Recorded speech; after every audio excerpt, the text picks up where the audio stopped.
할렐루야. 여러분, 왜 비가 이 바다에서 위로 솟지 않고 위에서 밑으로 내려올까요? 또 왜 물은 밑에서 위로 산꼭대기로 올라가지 않고 위에서 밑으로 내려올까요? 그것은 곧 중력의 법칙, 곧 여러분이 잘 아는 만유 인류의 법칙 때문에 그렇습니다. 만물을 지구 중심으로부터 끌어당기는 힘을 우리는 만유의 인류의 법칙 또는 중력의 법칙이라고 하지요. 모든 물체를 지표면에서 지구 중심으로 방향으로 끌어당기는 힘 때문에 만물이 지구 지표면에 이렇게 딱 붙어 있는 겁니다. 그래서 모든 물체가 위에서 떨어지는 거예요. 땅으로 떨어지는 거예요. 지구 중심에서부터 끌어당기는 중심력이 있기 때문에 그렇습니다. 그래서 비가 바다에서 위로 솟지 않고 위에서부터 밑으로 쏟아져 내리는 것입니다. 이게 중력의 법칙이라고 그래요.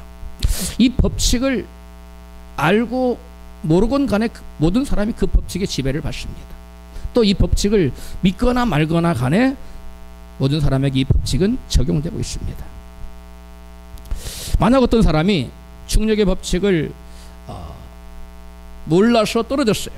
몰라서 떨어졌으니까 아무렇지도 않겠지요? 모른다고 해서 그 법칙의 지배를 받지 않는 게 아니에요. 알건 모르건 그 중력의 법칙을 이해했건 못했건 상관없습니다. 하나님의 만드신 우주의 원리, 창조의 원리, 이 자연 법칙은 믿거나 믿지 않거나 모든 사람에게 적용된다는 것을 알 수가 있는 것입니다. 그래서 여러분, 이러한 그 법칙을, 다시 말해 하나님의 모든 창조 원리가, 모든 만물의 우주 원리, 하나님의 모든 자연 법칙이 이와 같이 모든 사람에게 임하고 만물에게 임한다는 사실을 공자는 어떻게 표현했느냐? 순천자는 흥하고 역천자는 망한다. 어디서 많이 들어보셨지요? 이 논어에 나오는 얘기인데요. 이게 바로 공자가 성경의 원리는, 하나님의 우주 법칙은, 만물의 법칙은 모든 사람에게, 모든 전 우주적으로 공통적으로 적용되고 섭리한다는 것을 설파한 것입니다.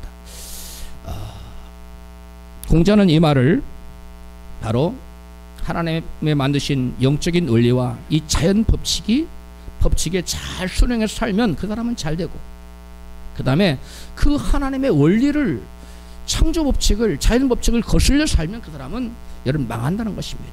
단적인 예를 들면, 하나님은 사람이 낮에 일하고 밤에 뭐 하게 되어 있습니까? 자도록 만드셨어요. 거꾸로 하면 올빼미가 돼서 밤에 일하고 낮에 여러분 자면 그 사람은 오래 가면 병들어요. 심신이 고달퍼지고 육신에 병이 옵니다. 왜 그래요? 하나님의 뭘 따르지 않았기 때문에, 만드신 우주 원리를, 하나님의 자연 법칙을 따르지 않았기 때문에 그와 같은 현상이 빚어지는 것입니다. 성경은 하나님께서 만드신 우주 만물의 창조 원리와 존재 원리가 인생에게 어떻게 적용되고 있는지를 기록해 놓은 책입니다. 성경에 대한 또 다른 해석이라고 할 수 있죠. 성경에 대한 또 다른 정의, 이건 제가 내린 정의인데요. 그렇습니다. 성경은 하나님 만드신 창조 원리와 자연 법칙이 이 세상의 모든 만물에게, 그리고 사람에게 어떻게 적용되고 있는지를 구체적으로 샘플링으로, 포이기잼플, 예를 들어서 보여주는 것이 바로 성경이라는 것입니다. 성경은 이러한 영적인 원리를 여러분 한마디로 예수님이 딱 압축해서 표현했어요. 본문 마태복음 7장 12절입니다. 시작. 그러므로 너희는 무엇이든지 남에게 바라는 대로 남에게 대해 주어라. 이것이 율법과 예언서의 근본 정신이다. 아멘. 이 공동번역으로 제가 읽어드렸는데, 개혁성경에서 율법과 선지자니라 그랬는데, 선지서들의 핵심 원리다 그 말이 원래. 이것이 남에게 대접받고자 하는데 남을 대접해 주는 것이 바로 율법과 선지서. 예수께서 말씀하신 율법과 선지서가 뭡니까? 역사서, 시가서, 또 예언서, 그 다음에 모세오경, 이것을 다 뭉뚱그려서 그 율법서와 뭐라고? 선지자라고 표현했어요. 그래서 율법서에, 모세오경에 기록된 모든 말씀, 그리고 여러분 예언서에 기록된 선지자들 통해서 주신 그 모든 말씀들을 한마디로 요약하면 그 근본 정신이 뭐냐? 대접을 받고자 하는 대로 남에게 대접하라. 이것이 그 근본 정신이라는 것입니다. 성경의 근본 정신은 따라합시다. 남에게 대접을 받고 싶은 대로 너희도 남을 뭐하라? 대접하라는 것이. 자, 그래서 예수님께서는 본문 서두에서 같이 말씀하지요. 마태복음 7장 1절입니다. 비판을 받지 아니하려거든 비판하지 말라. 2절 너희의 비판하는 그 비판으로 너희가 비판을 받을 것이요 너희의 헤아리는 그 헤아림으로 너희가 헤아림을 받을 것이니라. 내가 남을 비판하면 남도 그대로 내가 남을 대우한 그대로 비판을 한다는 거예요. 또 내가 반대로 남을 칭찬하면 내가 남을 대접한 그대로 상대방도 나를 칭찬한다는 것. 이것이 바로 성경의 근본 정신이라는 것입니다. 이것이 성경의 핵심적인 원리라는 거예요. 예수께서 말씀하신 이 원리를, 성경의 근본 원리를, 영적인 중대한 근본적인 원리를 바울은 갈라디아서 본문에서 이같이 표현했어요. 갈라디아서 6절 7절입니다. 스스로 속이지 말라. 하나님은 만홀히 여김을 받지 아니하시나니 사람이 무엇으로 심든지 그대로 거두리라. 예수님께서 남에게 대접을 받고자 하는 대로 너희도 남을 대접하라는 말씀이나 사도 바울이 너희가 그 무엇으로 심든지 그대로 거두리라는 말씀은 표현만 다르지 그 근본적으로 하고자 하는 내용이 뭐예요? 완전히 일치하는 것입니다. 할렐루야. 여러분, 하나님의 영적인 원리 그리고 자연법, 하나님께 만드신 자연법칙은 절대적으로 그 지배하는 원리가 바로 내가 심은 그대로 거두는 법칙이라는 것입니다. 물체가 위에서 아래로 떨어지는 것이 하나님이 만드신 자연법칙이듯이 우리가 살아가는 모든 일상에 미치는 모든 원리는 내가 남에게 대접을 받고자 하는 대로 남에게 대접하는 것이 여러분 근본 원리라는 것입니다. 물체를 제가 이것을 위해서 떨어뜨리면은 소리가 나겠죠. 시끄러우니까 안 떨어뜨리겠는데 실제로 놓으면은 어떻게 해요? 떨어집니다. 마찬가지로 여러분이 남에게 대접을 하면 대접을 한 그대로 나에게 되돌아온다는 것입니다. 마치 무슨 원리와 같냐면 메아리의 원리와 같아요. 저기 뒤에 메아리가 있는데 메아리가 야호 그러면 저쪽에 야호 몇 번 와요. 산을 자주 가보시는 분 더 리얼하게 느끼겠지만 이게 여러분 만물에 적용되는 우리 일생의 모든 사람에게 우리의 일생의 모든 삶의 구석구석에게 절대적으로 미치는 원리가 대접을 받고자 하는 대로 남을 뭐하라? 대접하라. 그러므로 우리가 이제부터 남을 잘 대접해야 되겠어요? 건성건성 대접해야 되겠어요? 잘 대접해야 돼. 예의를 다해서 마음을 다해서 사랑을 담아서 우리가 남을 대접하면 그 사람 나를 예의를 다해서 마음을 다해서 사랑을 다해서 나를 대접하지만 내가 나를 얕잡아 보거나 우습게 보거나 멸시하거나 없는 사람 취급하면 그 사람도 나를 아니면 그 사람이 아니면 다른 사람을 통해서라도 내가 그런 대접을 받게 돼 있다는 거예요. 예, 주님의 만드신 우주 원리가 이 세상사의 모든 삶의 원리가 대접을 받고자 하는 대로 남을 대접하고 신문대로 그대로 거두도록 하나님께서 우주의 원리를 여러분 만들어 놨기 때문에 우리는 그 원리에서 그 누구도 벗어날 수가 없다는 것입니다. 할렐루야. 그렇다면 우리가 상대하여 대접해야 될 이 여기서 말하는 남을 대접하는 했는데 이 남이란 누구일까요? 보통 사람들이 생각하기는 이웃을 생각하면 사람, 내 주변에 있는 사람. 물론 그렇습니다. 그러나 여러분 우선적인 것이 우선적인 게 하나님이에요. 두 번째가 이웃입니다. 사람입니다. 세 번째가 동물 그리고 자연입니다. 그리고 우리의 삶의 지근거리에 있는 모든 인격체나 비인격체를 막론하고 상관없어. 우리가 대접하는 대로 대접해 준다는 거예요. 우리가 심은 대로 거둔다는 거예요. 먼저 자연을 살펴볼까요? 우리가 자연을 대하여도 선하게 자연을 대하면 자연은 우리에게 선한 것을 줍니다. 우리가 자연에게 악을 행하면 그 자연도 우리에게 악한 것을 줘요. 우리 인간이 강이나 바다나 산을 막 무차별적으로 훼손하고 폐기물을 버리고 거기다가 자연을 막 오염시키면 자연은 우리에게 해악을 줍니다. 또 바다도 잘 보존해야 되는데 거기다가 무차별적으로 막 그 폐기물을 갖다 버리거나 폐수를 막 쏟아내거나 또 원자 방사능 물질까지 막 다 보내니까 바다에서 우리가 먹지 못할 생선을 만들어 주잖아요. 오늘날 사회적으로 큰 이슈가 되고 있고 문제가 되어 있는 여러분 미세먼지의 문제. 큰 문제잖아요. 이게 우리 인간의 여러분 욕망을 위해서 무차별적으로 자연을 보존하지 않고 보호하지 않고 훼손했기 때문에 자연을 마구잡이로 대했기 때문에 마구잡이 개발의 결과로 오늘날 미세먼지 같은 자연재해가 우리에게 오는 겁니다. 우리가 자연에게 여러분 잘못한 거예요. 자연뿐만 아니라 동물도 마찬가지입니다. 모든 동물들은 사람들에게 다 길들여진다고 했는데 한 가지 동물만 사람에게 끝까지 적대적이고 길들여지지 않는다고 합니다. 그 동물이 무엇일까요? 그 동물은 늑대입니다. 그런데 최근에 그러한 사람들의 편견을 뒤집어 엎는 놀라운 사례가 생겨났어요. 미국의 한 젊은 남녀가 늑대도 사랑으로 대하면 성경의 모든 동물들은 다 길들여진다 그랬는데 늑대도 사랑으로 대하면 그들이 사랑으로 접근할 거라는 확고한 믿음이 있었어요. 그래서 늑대를 찾아갔어요. 늑대를 사랑하는 마음을 가득 담고. 그래서 늑대들이 해치지 않고 달려와서 엉키고 막 껴안고 뽀뽀도 하고 그런 동영상이 나왔어요. 세계인들을 깜짝 놀라게 했다는 거죠. 늑대조차도 도저히 사람에게 길들여질 수 없는 늑대조차도 사랑으로 접근하니까 저들도 사랑으로 반응했다는 거예요. 그 늑대를 사랑하지도 않는데 늑대한테 가지 마십시오. 큰일 납니다. 이 젊은이들은 진짜 늑대를 사랑했기 때문에 늑대가 안 거예요. 그래서 그 동영상에 막 부둥켜 안고 늑대하고 막 뽀뽀하고 막 별저기를 다 해요. 늑대가 여러 마리예요. 제가 그걸 보면서 야, 이게 짐승이 모르는 것 같지만 다 아는구나. 또 다른 예는 말레이시아 밀림에서 일어난 사건입니다. 밀림 채취를 하러 갔다가 밀림에서 늑대 소굴을 발견했는데 거기에 한 10살쯤 된 아이가 늑대처럼 기어다니는 거예요. 그래 늑대처럼 이빨을 막 지어가고 막 괴성을 지르고 막 짖고 그러는 거예요. 그래서 데려왔어요. 그 아이 늑대 소년을. 그 이름을 늑대 소년이라 붙이고 조사를 했어요. 이 아이가 도대체 정체가 뭐냐.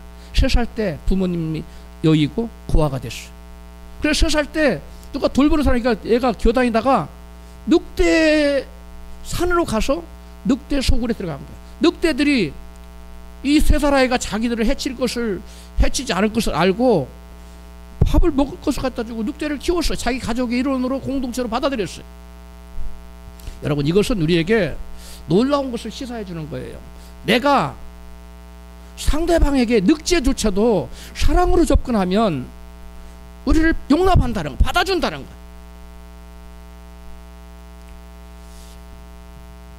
하물며 늑대조차도 그런데 사람은 어떨까요?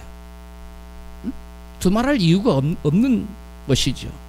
이거 며칠 전에 제가 제 설교 동영상 밑에 동영상 하나가 떴어요. 제목이 신기해서 제가 봤어요. 중국에서 큰 화제입니다. 지금 요즘입니다. 어려운 친구를 도와줬는데 1000배로 갚아줬다는 거예요. 그 제목이 신기해서 봤어요. 한 6, 7분 되는 동영상 같은데 한 청년이 이발소를 자주 다녔어요. 자주 이발소를 다니다 보니까 이발소에 단골이 됐습니다. 그래서 둘이 그렇게 연배도 비슷하고 친구가 됐어요. 그래서 아주 절친하게 지냈는데 이발소가 문을 닫은 거예요. 그래서 이 친구는 이발소에서 이제 더 이상 일을 못하게 되죠. 그래서 일을 안 하게 되니까 서로 헤어졌어요. 그런데 우연히 그 이발소에 자주 다니던 그 친구가 어느 도시를 갔는데 그 도시에서 이발소에서 이발하던 그 친구를 만납니다. 근데 그 친구가 이루 말할 수 없이 비참하게 사는 거예요. 너무 어려운 거예요. 그래서 이 친구가 자기 1년치 월급을 가져다 줍니다. 1년치 월급을 가져다 주면서 이발소를 한번 차려봐라. 그래서 재기를 도와줘요. 그래서 그 이발소를 하다가 서로 또 이 친구는 자기 먹고 살기 바빠서 다른 도시니까, 중국은 멀잖아요 도시가. 그래서 각기 삶을 살아요. 그런데 그 친구한테 1년치 월급 받고 재기한 이발소 하던 친구가 미국으로 이민을 갑니다. 이민을 갔는데 여러분, 이민을 가서 억만장자가 돼버려요. 이 재정적으로 경제적으로 얼마나 큰 부자가 됐는지 이 친구를 찾고 싶은 거예요. 자기의 재기를 도와줘. 1년치 월급 여러분 적은 돈 아니잖아요. 그 친구를 항상 그리워해요. 근데 알 길이 없는 거예요. 수소문해도 찾을 수가 없어요. 그래서 하다 안 돼서 돈이 많으니까 공안 당국에다 요청을 했어요. 정식으로 이런 사람을 찾아달라. 이름, 옛날에 어디 살았고 이렇다 했더니 공안 당국에서 금방 찾아서 줬어요. 둘이 만났습니다. 둘이 만났는데 미국에서 그 하던 그 저기를 브랜치를 돈 한 푼 안 받고 중국에다 차려줬는데 그것이 1년치 월급의 1000배랍니다. 몇 배라고요? 1000배. 여러분, 사람도 아까 동무 늑대도 그런데 가장 악하다고 하는 늑대조차도 사랑으로 대하니까 그 사랑을 받고 그렇게 반응하는데, 사람이 여러분 이것을 보면 제가 굉장히 감동이 되는데, 이게 중국의 엄청난 난리랍니다. 커다란 반향을 일으키는 이 얘기를 합니다. 그 친구의 그 친구. 제목이 따라합시다. 그 친구의 그 친구. 여러분, 내가 1년치를 섬기니까 그는 1년치가 아니라 1000년치를 섬겼어요. 우리나라 돈으로 약 100억 원으로 갚았더라고요. 그렇죠. 여러분, 이게 바로 사람이 남에게 대접을 받고자 하는 대로 너는 남을 대접하라. 예수님 말씀. 누구든지 심은 그대로 거두라는 바울 사도의 이 말, 증거한 말, 이 말씀이 진리라는 것을 확실히 입증하는 그런 단적인 예라고 하지 않겠습니까? 신자들이, 성도들이 남에게 대접을 받고자 하는 대로 남을 대접하라는 말씀을 사람들에게는 이 사람들에게 다 대접하라는 그렇게 생각을 해요. 그런데 물론 틀리지 않죠. 사람들이 다 대접해야죠. 문제는 그보다 더 중요한 게 있는데, 하나님에게는 이 말씀을 적용하지 않는다는 거예요. 대접을 받고자 하는 대로 너희도 남을 대접하라. 그 남이 하나님이라는 것을 사람들은 생각하지 못한다는 거예요. 동물이나 자연은 뭐 더 말할 것도 없고, just 사람에게만 대접을 받고자 하는 대로 대접해야 된다고 생각한다는 거예요. 그 말씀이 대인 관계에서만 적용되는 말씀이라고 생각한다는 거예요. 그런데 여러분, 그렇지 않습니다. 이 말씀은 우선적으로 하나님에게 여러분 적용되는 말씀이에요. 그래서 아까 마태복음을 보니까 구하라 주실 것이면 그렇잖아요. 하나님과 믿음으로 구하면서 나가면 하나님께서 네가 나를 믿는 거라고 응답하겠다는 거예요. 그래서 많은 사람들이 하나님께 큰 사랑과 큰 축복을 받고 싶어 합니다. 그렇지요? 안 그런 척 하고 계세요? 다들 하나님의 큰 사랑과 큰 은혜와 축복을 받고 싶잖아요. 그런데 자기가 하나님을 섬기고 사랑하는 일에는 등한히 한다는 거예요. 대접을 받고자 하는 대로 대접해라고 했으면 하나님께도 내가, 여러분 하나님께로부터 어떤 대접받고 싶어요? 왕같은 대접받고 싶습니까? 거지 취급받고 싶습니까? 왕같은 대접받고 싶죠? 그럼 여러분 찬양해야 돼. 실제로 삶 가운데 예수님을 나의 왕으로 섬기면 하나님은 저와 여러분을 왕처럼 떠받들고 세워준다는 사실을 믿으시기 바랍니다. 여러분, 성경 그래서 하나님의 사랑을 받고자 하면 하나님 사랑하라는 거예요. 잠언 8장 17절입니다. 나를 사랑한 자들이 나의 사랑을 입으며 나를 간절히 찾는 자가 나를 만날 것이니라. 부귀가 내게 있고 장구한 재물과 의도 그러하니라. 아멘. 하나님 사랑하는 자들에게 하나님 사랑을 베풀어 주겠다는 거예요. 이때의 사랑은 보편적인 사랑을 말하는 게 아니에요. 특별한 사랑. 재물을 주고 존귀케 해주고 부귀를 주고 의롭게 해주고 이러한 특별한 사랑을 베푸는 사랑을 말하는 거예요. 주님을 사랑하십시오. 우리 옆에 계신 분을 한번 축복해요. 마음 다해서 주님을 한번 사랑하십시오. 할렐루야.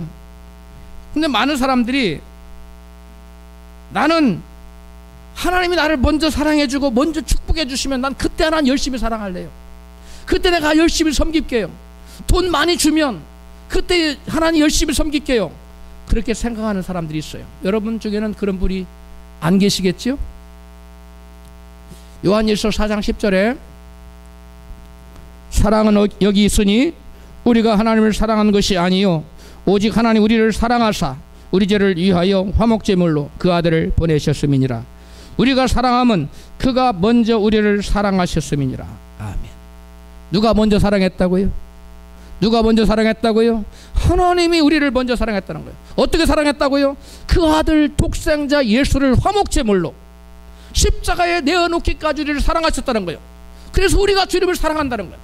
그러므로 여러분, 우리가 하나님을 사랑하는 것은 너무나 당연하다는 거예요.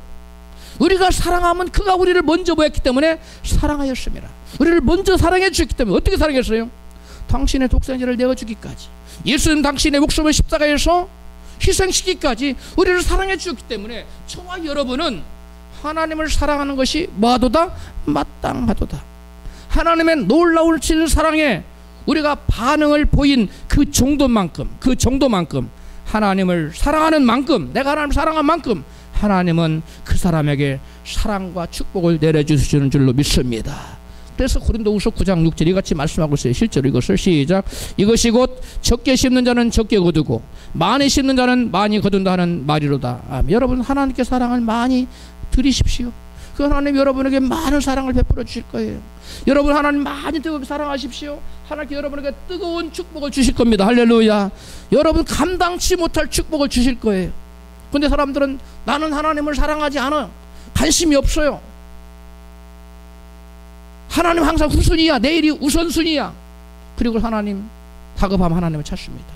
그리고 하나님께 내게 많은 복을 달라고 합니다. 여러분, 그건 잘못된 거예요.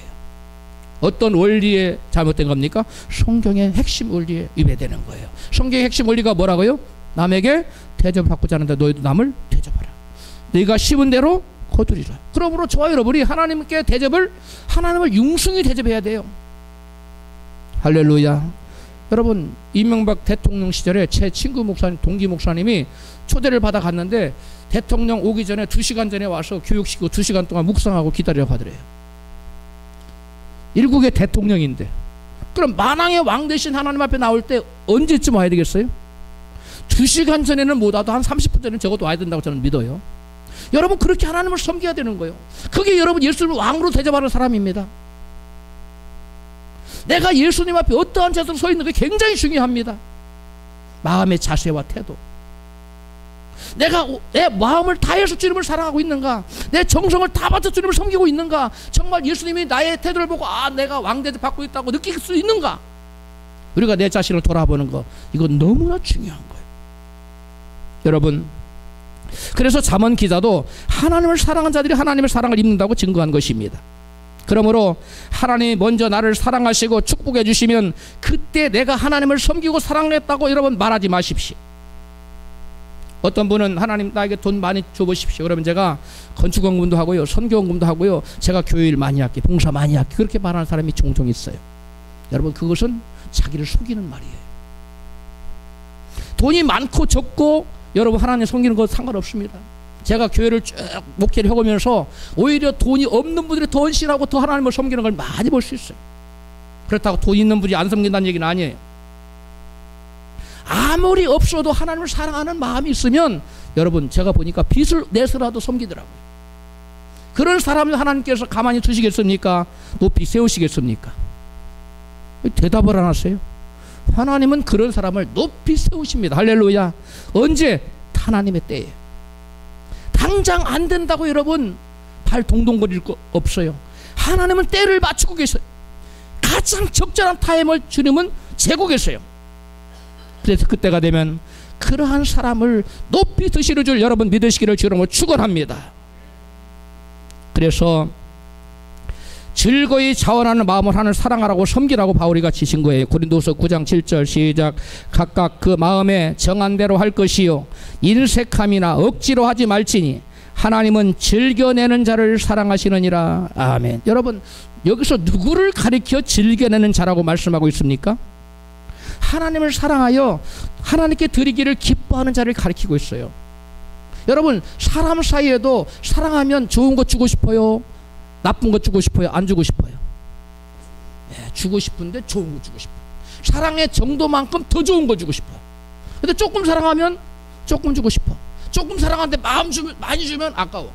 그게 사람의 본능이에요. 본심입니다. 여러분, 하나님을 정말 사랑하십니까? 하나님 저와 입술의 고백도 들으시지만 더 중요하게 여기는 것이 여러분, 저와 여러분이 정말 그 입술의 고백처럼 행하느냐는 거예요. 그래서 성경은 바울은 말하지요. 인색함으로 드리지 말아라. 억지로 마지못해서 드리지 말아라. 하나님께 드리되 즐거이 자원하는 마음으로 기쁨을 가지고 드리라는 거예요. 시간을 낼 때도 그렇고, 여러분 또 물질을 낼 때도 그렇고, 여러분 재능을 하나님 앞에 드릴 때도 그렇고, 이웃을 섬길 때도 그렇고, 억지로 인색함으로 마지못해서 눈치 때문에 누구 눈치 보려고 그렇게 드리지 말고, 정말 하나님 나를 위해서 당신의 목숨을 놓으셨는데, 예수께서 나를 구원하시려고 십자가에서 피 흘려 돌아가셨는데 그 사랑에 감격하여 내 있는 최대한의 것을 하나님으로 가지고 섬기라는 거예요. 그렇게 섬기시기를 주의 이름으로 축복합니다. 이것을 겸손히 섬기는 거라고 성경은, 겸손히 하나님을 섬기라는 거예요. 하나님에게 베푸시는 내가 얼마나 큰데 내가 뭐 좀 했다고 하나님 고개를 들고 하는 내가 뭐 했어요? 이건 여러분 교만한 거예요. 하나님에게 준 건 뭐예요? 당신의 모든 것이에요. 예수는 당신 생명 다 내어줬잖아요. 하나님 아버지 독생자 하나밖에 없잖아요. 그것까지 내놓으셨잖아요. 모든 걸 내어놓으실 것입니다. 근데 우리가 뭐 좀 했다고, 내가 집을 다 팔아서 주님께 드리고 거리에 나앉았다 해도 우리가 주님 앞에 고개를 들을 수 없어요. 왜? 주님이 내게 베푸신 사랑은 너무나 크기 때문에 그렇습니다. 마음 다하여 주님을 사랑하시기를 주의 이름으로 축복합니다. 여러분, 하나님을 사랑하여 하나님 드리기를 기뻐하는 자는 하나님의 사랑을 받게 된다고 바울은 이같이 증거합니다. 고린도후서 8장 8절입니다. 이는 너희로 모든 일에 항상 모든 것이 넉넉하여 모든 착한 일을 넘치게 하게 하려 하심이라. 10절, 심는 자에게 씨와 먹을 양식을 주시는 이가 너희 심을 것을 주사 풍성하게 하시고 너의 의의 열매를 더하게 하시리니. 아멘. 여러분, 하나님을 사랑하여 하나님께 드리기를 기뻐하는 자는 하나님의 사랑을 받아서 자기가 하나님을 대접한 대로 나의 삶에 모든 것이 넉넉해지고 또 착한 일을 할 수 있도록 하나님께 그러한 형편을 만들어 주신다는 거예요. 우리 성도님들 다 이렇게 되기를 주님으로 축복합니다. 얼마나 좋아요. 하나님의 자녀들이 착한 일을 넘치게 하면 어떻게 됩니까? 그 심은 대로 또 더 많이 여러분 거두게 되지 않겠어요? 하나님 그렇게 해주겠다는 거예요. 성도들이 이웃을 향해 착한 일을 넘치게 하여 풍성해질 뿐만 아니라 의의 열매도 더하게 된다는 거예요. 의의 열매, 거룩하게 산다는 거예요. 응? 의의 열매를 많이 맺으면 천국의 의의 열매를 받겠지요. 하나님이 당신의 삶을 그렇게 되면 얼마나 기뻐하시겠냐 이거. 그러한 삶을 사는 저와 여러분이 되시기를 바랍니다. 많은 사람들이 하나님은 심지도 않고 뿌리지도 않는데 거두는 줄을 생각하고 있어요. 오해하고 있어요. 그렇지 않습니다. 그런 사람이 성경에 보면 나와요. 마태복음 25장 24절 시작. 한 달란트 받았던 자가 주여 당신은 심지 않는 데서 거두고 해치지 않는 데서 모으는 줄을 내가 알았으므로 두려워하여 나가서 당신의 달란트를 땅에 감추어 두었나이다. 그 주인이 가로되 악하고 게으른 종아, 나는 심지 않는 데서 거두고 해치지 않는 데서 모으는 줄로 네가 알았느냐? 이 30절, 이 무익한 종을 바깥 어두운 데로 내어 쫓아라. 거기서 슬피 울며 이를 갈미 있으리라 하니라. 아멘. 우리 하나님마저도 결단코 심지 않는 데서 거두지 않고 뿌리지 않는 데서 여러분 거두지 않는다는 사실을 우리는 가슴에 새겨야 될 것입니다. 하나님은 당신의 독생자를 아낌없이 내어주심으로 심었고, 예수님은 당신의 생명을 십자가에 내어놓으심으로 심었어. 성령님은 우리가 믿지 않을 때부터 찾아오셔서 하나님 말씀 믿어라, 우리에게 죄에 대하여 의에 대해서 심판을 깨닫게 해주시고, 오늘날도 은사와 능력을 주시고 지혜를 주시고 권능을 주셔서 우리로 하여금 하나님 잘 믿도록, 믿음 생활 잘하도록 우리를 인도하시고 보호하시고 능력을 주시고 축복을 주심으로 우리를 섬기고 계세요. 할렐루야. 이게 하나님 우리를 위해 하신 일이에요. 여러분께 묻겠습니다. 여러분은 하나님께로부터 어떤 대접을 받고 싶으십니까? 저는 우리 성도님들 하나님 참 다 왕처럼 좀 섬겨줬으면, 대접해줬으면 좋겠어요. 그러면 우리가 하나님을 어처럼, 무엇처럼? 왕처럼 섬겨야 돼. 성경은 여호와 하나님께서 사무엘상 2장 30절 이같이 말씀하세요. 시작. 나를 존중히 여기는 자를 내가 존중히 여기고 나를 멸시하는 자를 내가 경멸히 여기리라. 아멘. 하나님께서 하나님도 대접받은 대로 대접해 주겠다는 거예요. 이 말이 네가 나에게 심은 대로 나도 너에게 그대로 해주겠다는 거예요. 나를 존중히 여기는 자를 내가 뭐하고? 존중히 여기고. 여러분, 하나님을 여러분 일생에서 가장 최우선의 자리에, 그 어떤 것과도 비교할 수 없는 가장 빼어난 자리에, 존귀한 자리에 하나님 항상 모시고 살고 계십니까? 대답을 안 하세요. 그렇게 사셔야 돼요. 그렇게 살기를 그러면 원하십니까? 네, 그렇게 사셔야 됩니다. 왜 하나님이 그러셨어요? 하나님 거짓말하는 분이 아니고 과장하시는 분도 아니에요. 나를 너희가 존중히 여겨? 그럼 나도 너를 존중히 여겨줄 거야. 네가 나를 멸시해? 그럼 나도 너를 경멸히 여길 거야. 하나님 낮추시겠다는 거죠. 하나님을 존중히 여긴 자는 하나님께서 높여주겠다는 거예요. 우리 옆에 계신 분에게 하나님을 존귀히 여기셔서 높아지십시오 라고 축복해요. 할렐루야. 여러분, 높아지는 거, 존귀케 되는 거 어려운 거 아니에요. 물론 쉬운 것도 아니죠. 그러나 우리가 진정 주님을 사랑한다면 주님을 존중히 여기지 않을 수 없고, 우리가 주님을 진정 존중히 여기면 하나님은 저와 여러분을 존중히 여기셔서 방백의 자리에, 높은 자리에, 귀인의 자리에, 예? 저와 여러분을 앉혀주실 것입니다. 하나님 왜 저 사람을 이렇게 높이고 나는 이렇게 낮추지? 여러분, 그렇게 말하지 마십시오. 그건 내가 저 사람은 하나님을 높이는 사이에 나는 하나님을 존중히 여기지 않았기 때문에 그래요. 사람들은 심는 것을 물질로 심는 것만을 생각하는 경향이 있는데, 심을 씨앗의 종류가 물질만 있는 게 아닙니다. 이 시간에는 여러분에게 우리가 어떠한 씨앗을 심어야 될 것인가를 살펴보도록 하겠습니다. 가장 손을 한번 꼽아보세요. 우선적으로 따라서 하세요. 우선적으로 마음에 꿈과 비전을 심자. 이게 굉장히 중요한 거예요. 이제 손을 내렸어요. 두 번째 할 때 또 손 올릴 거예요. 우리 마음속에 가장 우선적으로 심어야 될 게, 마음에 뭘 심어야 된다고요? 꿈. 나이가 연세가 높으신 분들은 꿈을 꾸지 말아야지요. 왜 그래요? 나이에 상관없어요. 젊은이는 환상을 보고 늙은이는 뭐 할 것이다? 아비들은 꿈을 꾸리라. 여러분, 우선적으로 믿는 사람은 마음속에 크고 영롱한 꿈을 꾸십시오. 어떤 꿈을 꿔야 되느냐? 여러분, 하나님 우리에게 꿈꾸라고 말씀해. 창세기에서 13장 14절 시작. 여호와께서 아브라함에게 이르시되 너는 눈을 들어 너희 있는 곳에서 동서남북을 바라보라. 네가 보는 모든 땅을 내가 너와 네 자손에게 주리니 영원히 이르리라. 하나님 우리에게 뭘 주신다고요? 꿈꾸고 바라보는 땅을 주겠다는 거예요. 꿈꾸고 바라보는 그것을 주겠다는 거예요. 그런데 언제 바라보라고 했어요? 어디서 바라보라고 했어요? 현재 처한 상황에서, 너 있는 곳에서, 바랄 수 없는 상황이지, 이 상황에서. 그럼에도 불구하고 뭐하라? 바라보라. 그게 믿음이에요. 바랄 수 없는 중에 바라고 꿈꾸십시오. 그래서 심령에 여러분 꿈을 크게 새기십시오. 예? 크게 새겨. 그러면 우리가 현재 상황이 어떻든 간에 내 능력만 바라보지 말고 하나님이 나를 도우신다면, 하나님 나를 도우신다면 이룰 수 있다고 생각하는 그것, 그러한 최대한의 꿈과 포부와 비전을 여러분 심령에 새기시기를 주로 축복합니다. 내 생각만 가지고 계산하지 말라는 거예요. 하나님이 나를 도우시면 이룰 수 있다는 그런 꿈과 포부를 마음에 새기라는 거예요.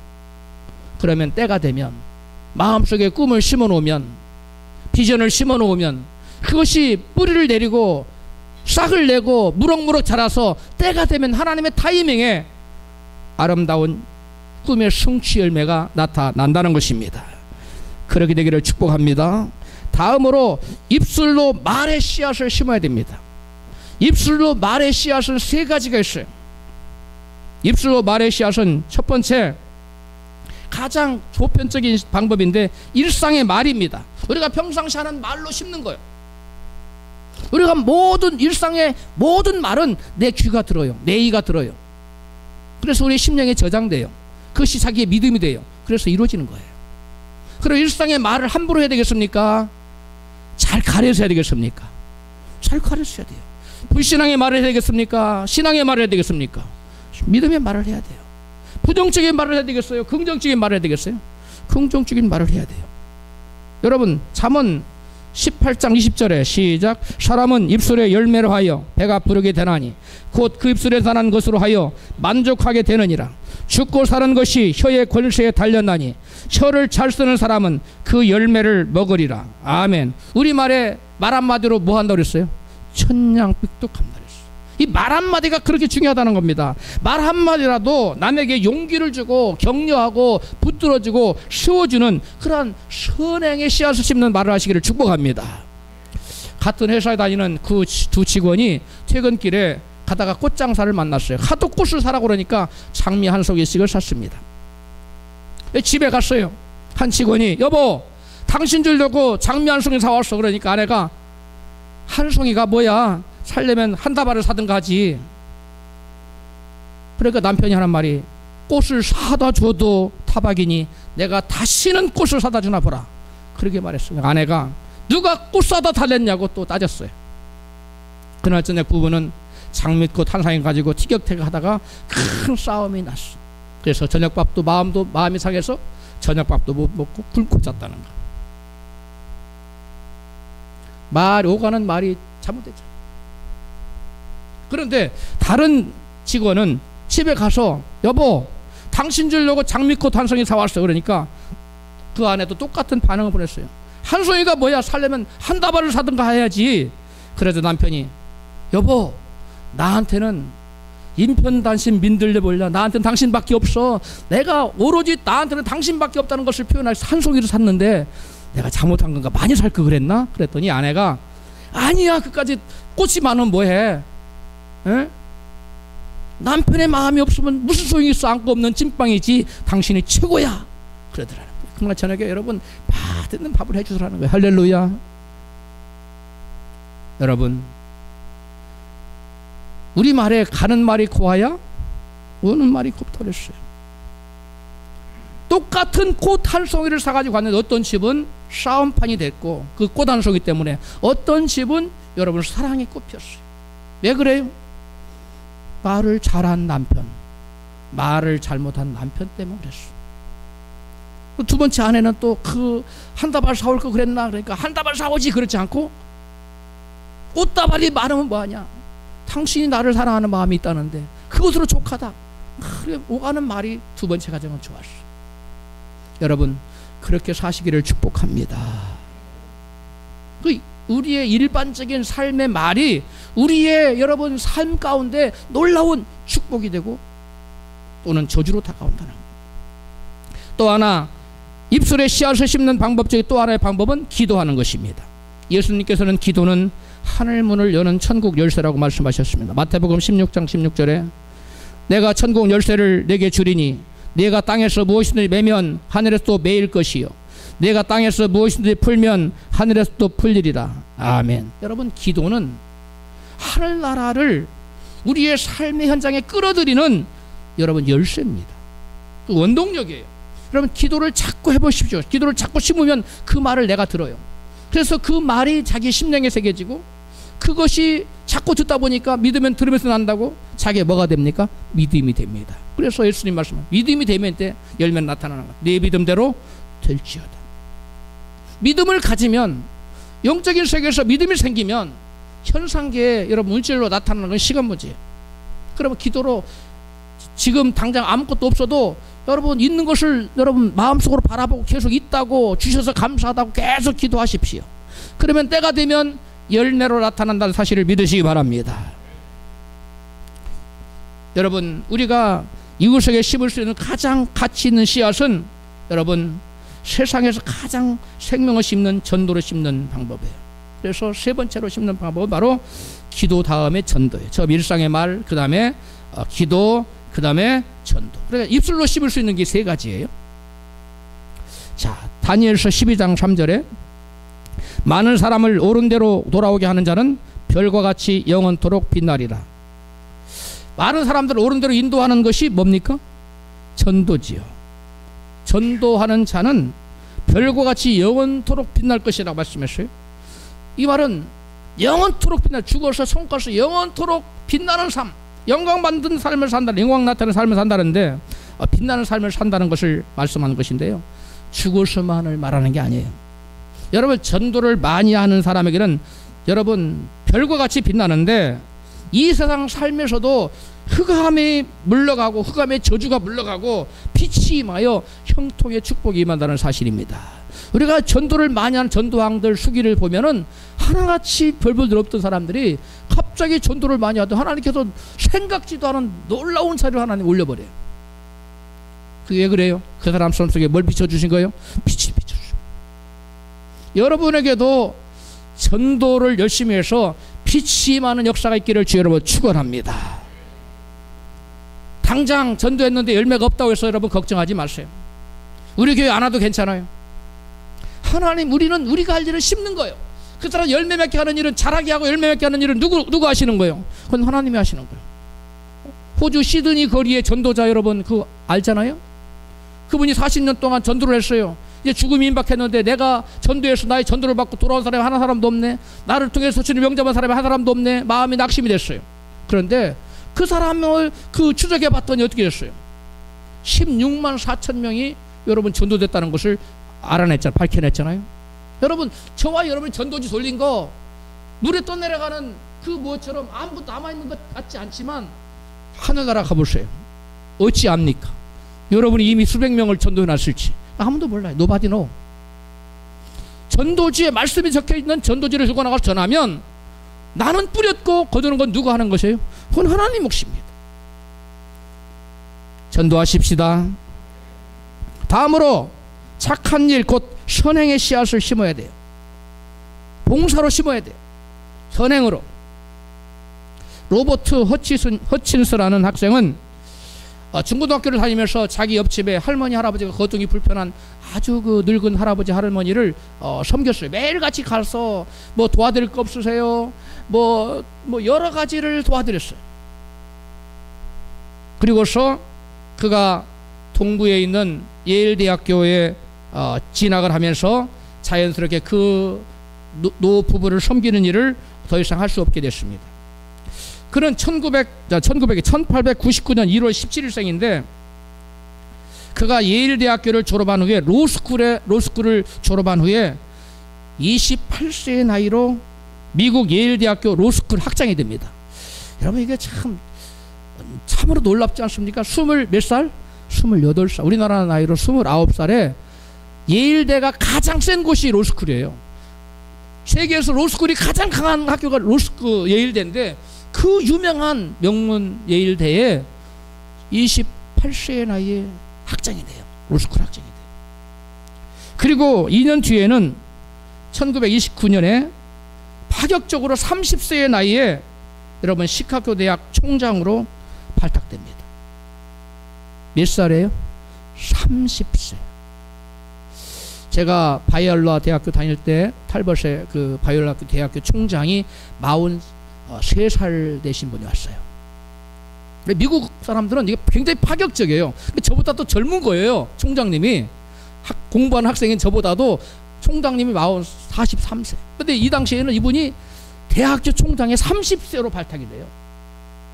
그런데 그 당시에 그 학교는 여러분 그 시카고 대학은 여러분 굉장히 어려웠어요. 굉장히 어려웠는데 그 대학은 미국의 그 삼류 대학이었어요. 그리고 학생들은 굉장히 패배주의와 열등 의식에 사로잡혀 있었고요.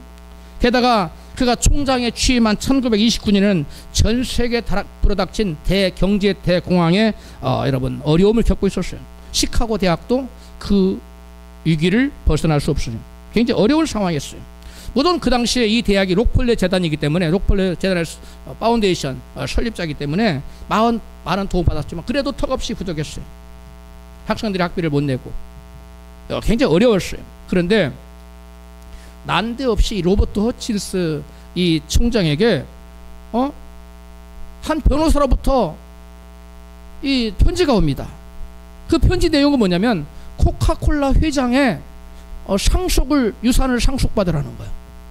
그래서 도대체 코카콜라 회장이 나하고 무슨 상관이 있다고 이 유산을 상속받으라는가 하고 알아봤어요. 살펴봤더니 그분이 유언을 말하기를 나의 옛날 옆집에 살던 그 이름을 그 애칭을 대면서 그 아이를 추적해서 그 아이의 내 재산의 일정 부분을 물려주라고 한 거예요. 근데 그게 자기는 코카콜라 회장인지 몰랐어요. 근데 그 사람이 그 노부부가 코카콜라 전 회장이었던 거예요. 창립자였던 거예요.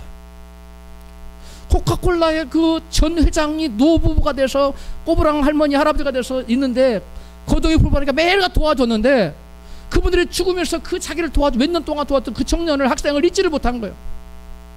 그래서 상속을 시켰잖아요. 그 돈을 받아서 이미 이 사람은 28살에 예일대학교 로스쿨 학장이 되었고 30세에 시카고 대학 총장이 됐는데 뭐가 어렵게 뭐가 있어요. 부족함이 없죠. 그런데 당신이 섬기고 있던 학교가 어려웠던 거예요.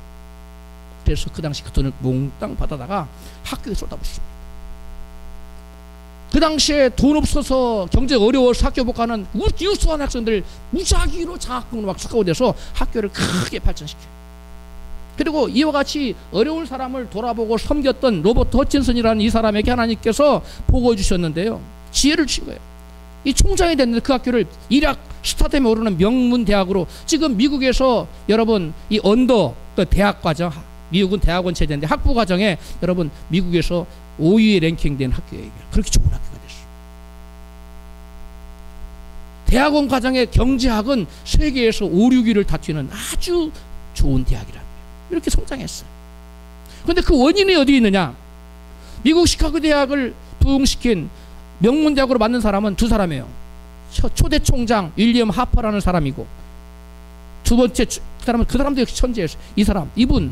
이분이 돈을 끌어대서 유승한 학생들을 유치했던 것. 그리고 이분이 뭘 했냐면 시카고 플랜이라는 교육 정책을 그 학교에 적용합니다. 시카고 플랜이라는 뭐냐면 시카고 대학에 졸업하는 학생들은 무조건 100권의 고전 인문학 고전책을 읽어야 돼요. 그거 안 읽고 토론에 통과를 못하면 졸업을 안 시켜요. 100권을 달달달 외우게 만드는 거예요. 그래서 그 100권 가지고 토론하는 것이 졸업시험이에요. 그러니까 시카고 대학 출신들이 여러분 인문 고전 100권을 달달달 할 정도니까 이 독서에 너무나 저기 한 거예요.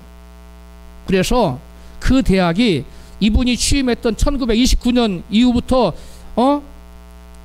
2018년까지 무려 노벨상 수상자가 몇 명을 배출하냐면 세계 대학 중에서 1위예요. 91명을 배출해서 노벨상 3위인 프랑스를 앞질릅니다. 이렇게 많은 노벨상을 수상하게 해요. 그는 그 취임 후에 그 시카고에 대해서 16년 동안 총장을 하고 그 후에 퇴임한 다음에 명예총령으로 여러분 7년 도합 23년을 그 학교에서 여러분 명예총장으로 역임하면서 시카고 대학을 명문대학으로 세계적인 명문으로 키웁니다. 거동이 불편했던 아무런 힘없는 노인을 아무런 대가 없이 섬겼더니 하나님이 그에게 지혜와 명철을 주시고 시카고 대학의 총장뿐 아니라 예일대학교 로스쿨 학장에다가 여러분 이와 같이 위대한 사람을 하나님이 여러분 세워주셨다는 거예요. 섬기며 삽시다. 섬기며 살아야 돼요. 내 것을 풀어야 돼요. 이 학생은 돈이 없으니까 몸으로 가서 섬겼어. 몸으로. 돈 있는 사람 돈으로 섬기세요. 다음으로 심어야 할 씨앗은 물질의 씨앗입니다. 누가복음 6장 38절입니다. 주라 그리하면 너희에게 줄 것이니 곧 후이되어 누르고 온대로 넘치도록 하여 너희에게 안겨주리라. 시편 126편 5절 눈물 흘리며 씨를 뿌리는 자는 기쁨으로 거두리로다. 울며 씨를 뿌리러 나가는 자는 정령 기쁨으로 그 단을 가지고 돌아오리로다. 아멘. 여러분 주면 하나님 돌려주는 거죠. 하나님께 드리세요. 또 이웃에게 드리세요. 심으세요. 하나님이 반드시 여러분 열매를 맺게 해준다는 거. 어떤 별지사가 무슨 일을 하는지 잘 모르겠어요. 아시는 분 계세요? 별지사라는 그 직책이 있는데 변호사, 별지사 뭐 이런 거, 공인중개사 뭐 이런 거, 그다음에 회계사 이런 거, 그런 별지사가 있어요. 이 별지사가 사업을 해가지고 이게 사건 수임을 해야 되는데 사건 의뢰하는 사람이 없는 거예요. 사건 의뢰가 없으니까 월세도 내야 되고 사무실 임대료도 내야 되고 직원 월급도 줘야 되고 하는데 계속 적자가 나는 겁니다. 사건 의뢰가 안 들어오니까. 그래서 이분이 새벽마다 나가서 하나님께 부르짖기도 해요. 하나님, 사건 의뢰를 좀 맡을 수 있도록 손님을 좀 보내주세요. 그래야 제가 살지요. 간절히 기도해서 그러던 중 어떤 아는 목사를 만났는데 그 목사는 이런 얘기를 하는 거예요. 자기 좀 있으면 개척하는데 개척비가 많이 든다고. 강단 인테리어를 하는데 1,000만 원이 든는데 이거 참 곤란하다고 이런 소리를 들어요. 그냥 지나쳤어요. 그건 내 얘기가 아니고 다 자기가 섬기는 교회도 아니고 지나쳤어요. 근데 새벽에 기도하는데 하나님 사건을 맡도록 도와주세요. 막 기도하는 하나님, 그분의 목사님 말씀 계속 떠올리는 거예요. 떠올리면서 네가 그 1,000만 원 하면 안 되겠냐? 네가 그 1,000만 원 좀 네가 좀 대라. 자국이 오는 거예요. 하나님, 나도 힘든데요. 하나님이 심은 대로 건도하지 않았느냐. 눈물을 흘리며 씨를 뿌리면은 기쁨으로 건도하지 않아. 그 말씀을 자꾸 주시면서 사는 거야. 그래서 모르겠다. 그래서 자기도 지금 어려운데 여러분 1,000만 원을 어떻게 마련해가지고 심었어요. 그러고 나서 놀라운 건 채 보름 지나지 않아서 책에 그렇게 나와요. 사건 의뢰가 들어왔어요. 보름이 안 지나서 사건 의뢰가 들어왔는데 무려 3억 5천만 원짜리 수입료를 받을 수 있는 빅잡이 들어왔다는 거예요. 얼마짜리가 들어왔어요? 3억 5천만 원. 여러분, 별지사라는 일이 별로 비용이 많이 안 드는 거랍니다. 이게. 그래서 1년 반이면 이것을 해낼 수 있는데 1년 반 동안의 비용 다 빼도 3억 원 그냥 통째로 버는 거래요. 5천만 원밖에 안 들어가는 거예요. 1년 반 동안 들어가는 비용은 3억을 버는 비용이에요. 그러면 이거 몇 배에 하나님께 몇 배로 갚아주신 거예요? 예? 어려워요? 예? 1,000만 원이 3억이 됐어요. 몇 배? 30배. 은행 이자는 몇 프로예요? 은행 이자 잘 줘봤자 3% 줘요. 요즘 1.7%인가 밖에 안 주죠. 그런데 하나님은 몇 프로예요? 3,000%예요. 응? 3,000%죠. 30배니까. 여러분 함께 본문 갈라디아서 6장 8절 읽습니다. 시작. 자기 육체를 위하여 심는 자는 육체로부터 썩어질 것을 거두고 성령을 위하여 심는 자는 성령으로도 영생을 거두리라. 아멘. 이 말씀은 무엇을 위하여 심느냐에 따라서 내가 거두는 열매도 다르다는 겁니다. 육체를 위하여 심는 것은 다른 말로 자기의 이기적인 욕망을 위해서 심는 거예요. 성령을 위해서 심는 것은 하나님 위하여 심는 것을 말하는 거예요. 그런 사람은 영생이 있어요. 생명 역사가 나타나요. 그러나 자기를 위해 심는 사망 역사가 나타납니다. 우리는 심때 하나님을 위하여 생명의 역사가, 생명의 열매가 나타나는 그러한 씨앗을 심기를 주의 이름으로 축원합니다. 말씀 붙들고 한번 찬양해요. 당신의 그 섬김이